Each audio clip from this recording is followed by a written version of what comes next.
I wanted to make a digital story because of the fact that I did go through a lot in my life. And I feel that someone else should know about it just other than me. And with everything that I'm given to use to make the story, I feel as if it's coming out perfect.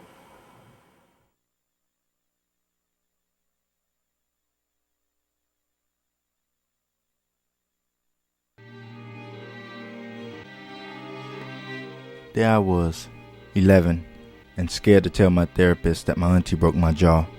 I was petrified, but I knew that there was only one other solution: foster care. Being abused, talked about, cursed at, it was an everyday thing in my auntie's household. When we were put in our first foster home, it was a big relief for me and my sisters. We felt free. We grew closer to each other. We were all we had. My biological mom, she was the biggest concern. I thought about her a lot.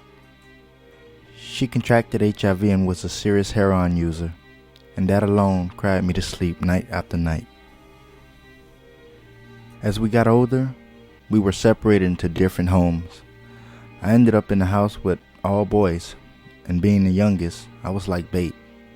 I started smoking marijuana, 1 blunt a day, then 5, then more. I started drinking, my grades dropped. Everyone doubted I'd make anything of my life, and wham, that's when God stepped in. I got into rehab and met Taylor Wall, who at the time worked with the Garden Lightning program. She delivered to me clothing, hygiene material, pocket change, and all the speeches that I need to survive the rehab. When I got out, I started smoking again, but after being kicked out of several schools, I was accepted into the 500 Role Models Academy of Excellence. It made a big difference in my life. The teachers were so concerned about me that they all became emotionally my parents.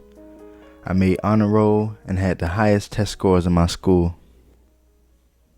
I went back to rehab for 4 months and I was introduced to Miss Cantina Thomas, the greatest social worker in the world. And shortly after her, Miss Charlotte Moore, my guardian at Lightnum. They were like my mom. They made sure they got everything that I needed. After all the drinking, smoking, and getting kicked out of schools, I turned my life around. I was even able to bond with my foster mom and stay clean for 2 years, and counting. All the support from the Transitional Youth Project, the Guardian at Lightnum, the Legal Aid Society, over the years, it just makes up the pieces of the puzzle that puts me together and made me whole. I'll never forget them.